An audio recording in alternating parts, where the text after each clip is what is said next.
I'll never forget that moment.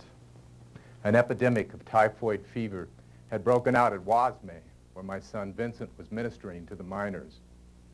Already, Vincent had given everything away, his money, his clothing, to the poor, sick miners. Earlier, an inspector from the Evangelization Council said my son's behavior bordered on the scandalous. All I know is that when I walked into that room, dimly lit by a lamp, I found my Vincent lying on a sack filled with straw. He was horribly worn out, emaciated.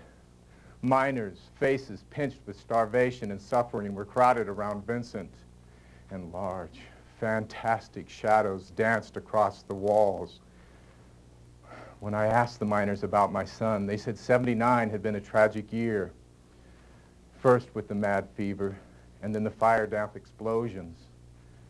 Without a thought for himself, Vincent devoted himself to nursing the sick and the men suffering from burns, their faces black, swollen.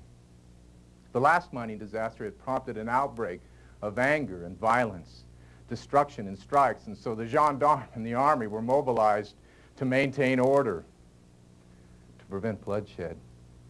They said Vincent had intervened and used his great moral authority to restore the miners' self-control.